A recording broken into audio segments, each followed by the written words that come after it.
Remember how your lifestyle of putting spaghetti on white bread for dinner and arguing with your wife while all the windows are open so the neighbours can hear everything Their son's crying again. was totally destroyed by the carbon tax? No, Alan Jones switched his rage back to kids who play rap music too loudly in their cars. What's the carbon tax again? It was the earth-saving legislation that gave most households in Australia an extra 20 cents a week after the rebate. I thought it cost me a small amount of money. That's why I voted for the world to end. It's 20 to 50 cents a day if they don't take away the rebate. Why do you think that's going to make an impact on the quality of your life? Because I'm an idiot. And my vote counts. Idiots that spend most of their lives in little air-conditioned cubicles and haven't yet noticed that You can have a good day at the beach in July.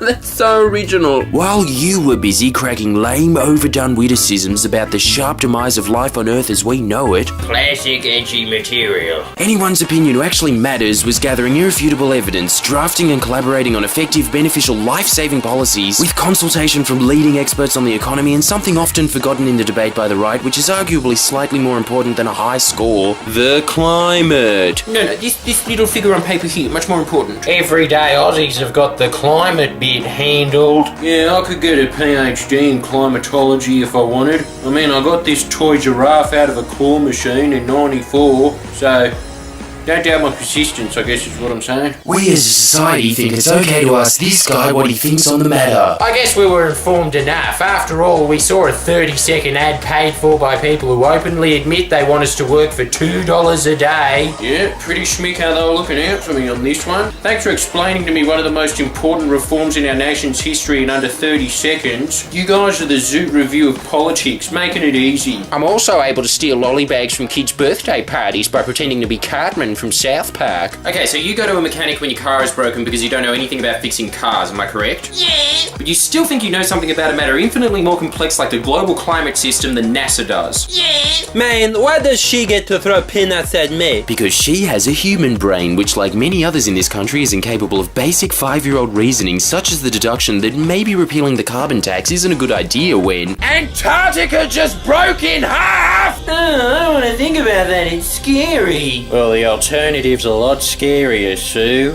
$100 legs of lamb. My taste.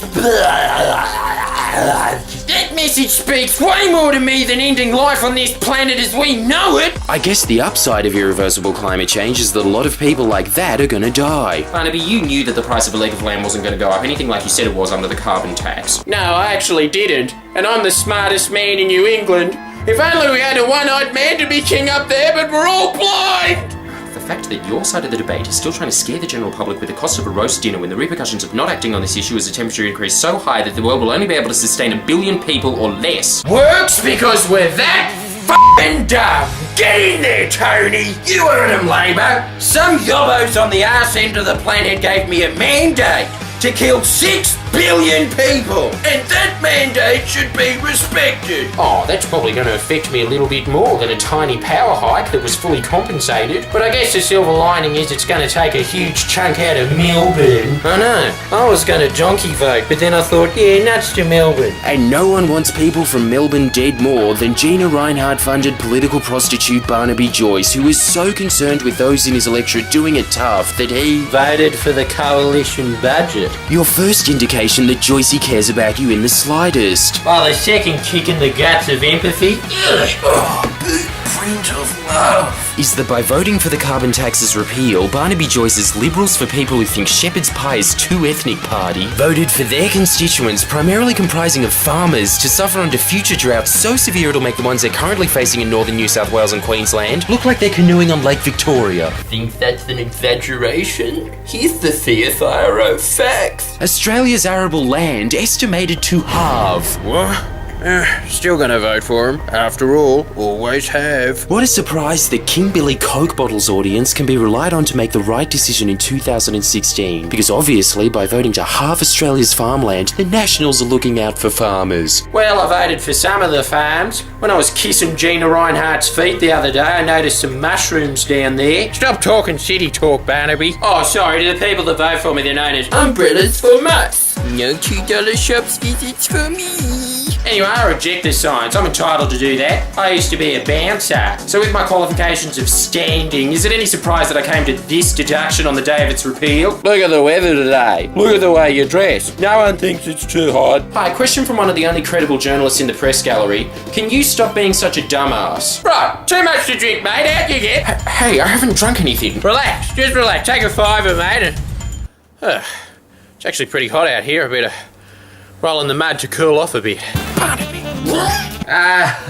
What he means to say is that under the carbon tax, emissions went up. I suppose when you're plotting to kill billions of people in the third degree, lying to the Australian public wouldn't really be a moral issue for you, would it, Greg? I'm gonna lie again and say no, it was hard. Even harder than it was to hide the basic facts that emissions went down by as much as 17 million tonnes in a single year, which is a 0.8% drop. The largest annual reduction in 24 years of monitoring, and has so far stopped emissions increasing a projected 2%, as well as being chiefly responsible for an overall reduction of 3.6% in the short period of time it was in effect. Oh, look, someone's got to be the Liberal Party's Minister for the Environment, alright? And I lost the arm wrestle to everyone else in the party. Want to hear another lie? Yeah, that should come from me for being unbelievably selfish. What you got, mate? It's the world's biggest carbon tax. Forgivable mistake from someone who's so lumbering in stature that if he ever delivered his speeches horizontally, it'd be very difficult to tell the difference between him and a corpse. Why do you have to do his speech about his vision for Australia's future in a graveyard? Oh wait, this one's got a pulse. Yeah, send him back to the lodge. According to official OECD data, Australia had the 5th lowest effective tax rate on carbon of all its members. I can't believe it. Tony Abbott lied.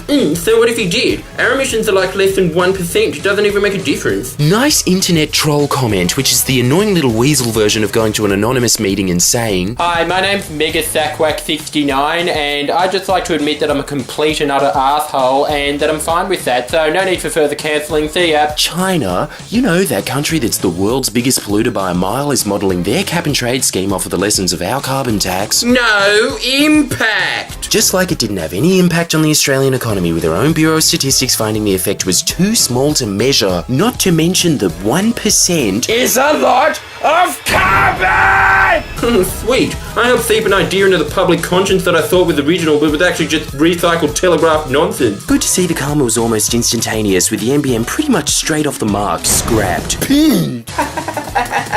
What a bunch of noobs! While those that were more than happy to vote for irreversible climate change in exchange for 20 cents a day were thanked in kind with a government so insatiably malicious it's not even content with global destruction. Give me that 20 cents back or I'll make you see the doctor, mate. Hang on a second, cause this is costing me more money! Makes sense yet? If corporations don't pay, you do.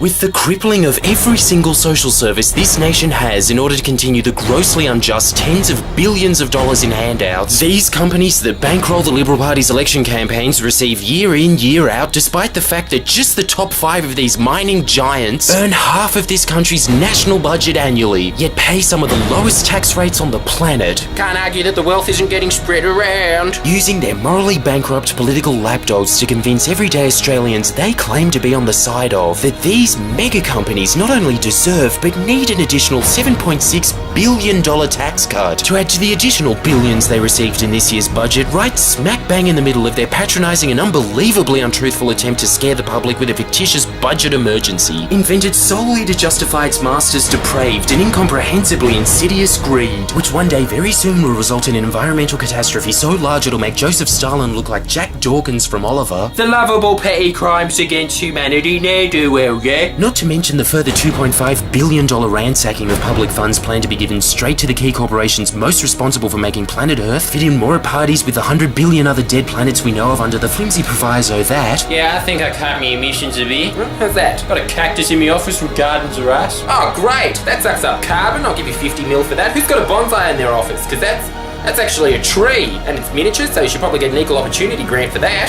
300 million sound good? Yeah, I was thinking of getting one. Well, we can't really give you any money until we see some results, Andrew, so... Yeah, alright, I'll get one and invoice you for it. Yeah, no worries, no rush. After all, we've got all the time in the world. The Commonwealth of Australia, where corporate interest and the world's stupidest people meet. Please press the subscribe button now. Come on.